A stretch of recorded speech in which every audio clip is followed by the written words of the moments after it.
You're in your 40s and you're coming out of a long-term relationship or a divorce, and you decide that it's time to date. It's 3 in the afternoon, but you gather a few photos from Facebook, you crop a few other pictures, and by 3:30, you're done. Just finish your profile. Because you joined Bumble, you go through 100 profiles and you like 46 of them, and now it's time to wait. But you get a kick in the balls because you just got one like back. So you get nervous and you continue to swipe on more girls, but nothing. In a week, you get 3 likes and 2 of them from girls that you didn't swipe. So just one match. That's how the usual story goes. Dating as you knew it, it's gone. What you're walking into now is the age of AI, of filters and rules that you've never played by. Expectations are just different. They've been rewritten. So in this video, I'm going to keep it real and I'm going to tell you what worked and what's messing you up, which apps are the best for men, and mistakes that you're mostly going to be making, along with changing your profile so that you're set up for success. And don't forget that there's the only divorce coaching channel built to give you real solutions with some tough love, because I'm not here to babysit. I'm here to get you ready to conquer this arena. Online dating has been given a self-inflicted bad rap because they're just not good at communicating. So men, we think that dating apps, that they're there to take advantage of you. But contrary to popular belief, the more reputable ones, they really do want us to have a good experience. Think about it. You're their main source of revenue, and your success is pretty much their proof of concept. If you try it and bail it after just 30 days, the app is going to lose some future revenue. So the more reputable platforms, they want you to come out of this with a good experience, because when you win, they win.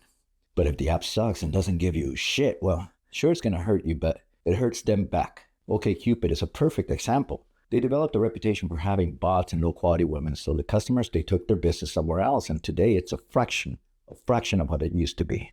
But not all profiles, not all of them are created equal, and the better profiles, they get pushed forward and more often to better-looking women.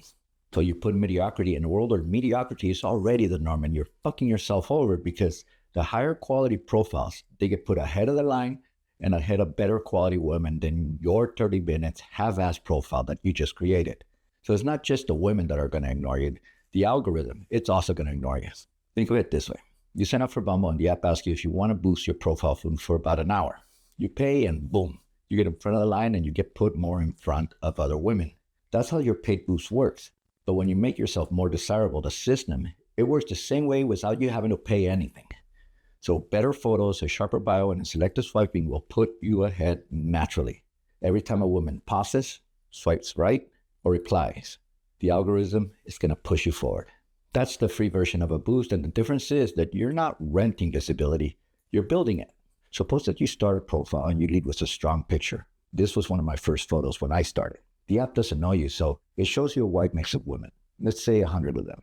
If your photos are good, you'll get maybe 25 likes from women with high, medium, and lower quality profiles. You respond to, say, a few mediums and mostly high quality pictures.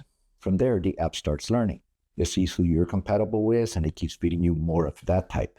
Scaled it up in markets like Los Angeles. You're not going to be shown to 100 women, but thousands of women. That's why the men I coach, once their profiles are dialed in, they start pulling in hundreds of likes a week. I was getting 200 to 300 likes weekly.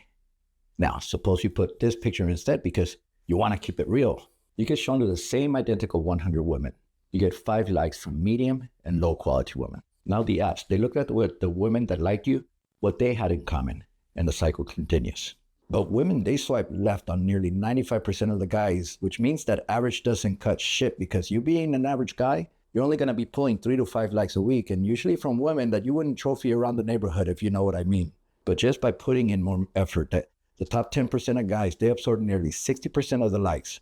The top 5% alone, they hoard almost a quarter of all the attention, meaning that if 100 women swipe right, 25 of the likes, they'd go to you. And I don't want to be a dick here, but the difference between these guys and you, as I'll get into later, has nothing to do with their pretty face. Not at all. It has a lot more to do with how much energy you're putting in, or lack thereof. So it's kind of your fault. And even when you do get a match, that doesn't mean shit, because I estimate that you're only going to meet 7 to 10% of the time. Usually what happens is the talk fizzles out, or they just disappear on your ass, because there's no accountability here. Because while you're getting 3 to 5 likes a week, she's already talking to 3 guys, and having a fourth is just way too time consuming. So she lets them go. But the landscape is changing, because the fastest growing demographics on online dating are people like you. Recently divorced or newly single men and women in their 30s and 40s. They're flooding these platforms and apps. They know it, and that's why they're starting to market to a more mature audience. Match, Hinge, and even Bumble, they're chasing the professional, newly divorced, and recovery crowd. And the women you're going to be matching with, they're not the immature girls looking for attention or sugar daddies. They're career women who just got out of a long relationship. They're filtering hard because they don't want to waste time, meaning that if you show up lazy, you're out. But if you show up with presence, direction, and energy, your desirability, it explodes. The trap is that most men, they re-enter looking stuck in time or worse, like you're a dad. Many use decade-old photos, a bathroom mirror selfie, a profile that just screams, I don't care. And women notice that. So they'll skip you and then you get shown less. It's the effort gap that's going to be your biggest liability. Women spend 4 to 6 hours on their dating profiles. Men, they spend 20 minutes expecting the hotties. Because while her profile pulls focus, yours says, yeah, this is me. Take it or leave it. And apps, they punish laziness. If your profile doesn't hold attention, the machine marks you down as undesirable. You have to treat your presence like it's a campaign, not like it's a clearance rack. The biggest shock for men when they're re-entering the market is the difference between online and organic dating because the rules are different. For instance, you meet organically and exclusivity is almost implied, but the opposite is true when you meet online. In person, your presence, your voice, your body language, it can flip a lukewarm first impression into one of attraction. But online, you get half a second, one picture, one line of text. That's it. No second chances. And that's why a lot of men crash online because they're expecting their personality to carry them when it doesn't. Women rate over 80% of men's photos as unattractive. And when I look at men's pictures, yeah, it's rare. It's very rare when I see one that shows effort. And if I see a good-looking guy, that's great. He looks great, but he's still not showing effort, meaning that he got lucky. Usually it's behind-the-wheel pictures or photos with your ex cropped out with her hair still in the frame. Even shots with your wedding ring shows. You may think this is harmless, but you know what she thinks? If this is his best, his life must be worse. Now, before I continue, I want to make a keep it real announcement. I've never been big on asking for your subscription because I just never saw the value and it just came across as self-serving. They do this for me kind of thing. But that's the past and things are way different because this is how you'll benefit by subscribing. I occasionally run live results-driven webinars designed to have your ass move forward, and I don't fuck around in these webinars. By now, you've noticed that this is the only divorce coaching channel that comes with both answers and a lot of tough love. And these webinars, they're not just videos where you just listen to them. Hell no. They're webinars where you participate by subscribing along with commenting. You're sending YouTube a signal to notify you when I make an announcement, and it makes sure that your ass doesn't fuck up and miss them. I recently did one on style, and if you missed it, the video is available for members of the channel for $2.99 a month. If you're serious about your reinvention, I mean really serious, I'll be hosting a series of webinars, and this time on online dating, and I promise you that you want in on them. Because 3 to 5 likes, that ain't shit. So subscribe, drop a comment saying that you're interested, and check out the community tab because that's where the announcements are made.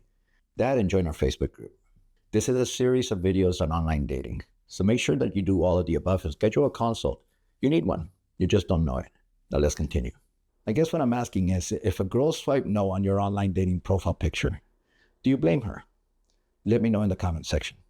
But let's be real, most men coming out of divorce, they're not looking to jump into another relationship. You're not here to find a next future ex-wife.